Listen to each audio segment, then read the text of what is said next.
kwetabire mu myeto abanyamateka hamwe n'abebembezo muri Mbarara City emyeto yashabwo kugira obwire bakejumbera mu karuru kabo tugenzere twagita n'abana benji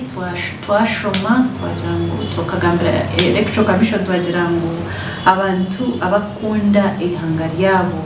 bine kushoma bine kwegesebwa electoral commission ine kubegesa civic education or voter education bamanye ahabwaci abantu abashomere bine kora karuru batushomesa obugabe bwitu ahakutera karuru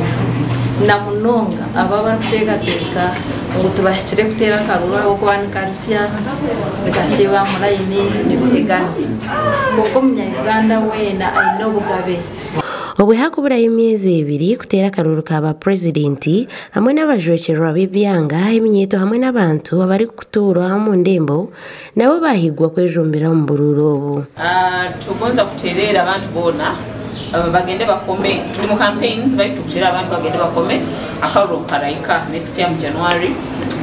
kandi kila mno tukuterera abantu abeyeta ba elites tukasoma twikala mu office please tugende tukome akuba you vote counts kandi abantu abatukoma bano bagenda kufulidinga itwena babashomire hamwe n'imyeto bahereka inshonga zabo ahabwaki batari kwejumbira mu karuru kimwambere tera abantu bayanga kutera karuru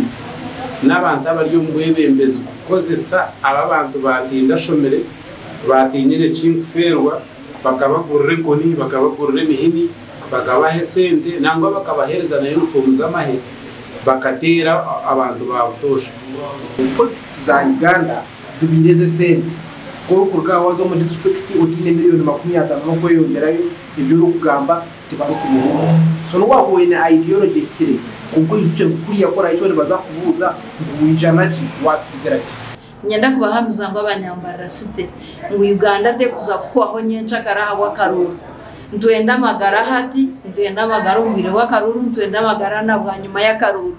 ihangariye tekatekere kuguma abanya-Uganda hati na nyenca karom karuru na bwashesha twarga kahi umukaruru ubu hataho kwezi kumwe okurondo karuru kabesimbira hantebe ya mukuru w'ihanga kutangire hamwe n'ebiro bibiri ahabwa besimbire hantebe yo kujwekera ibyanga amakuru agasha kwa Martin bya Mukama abwata ya West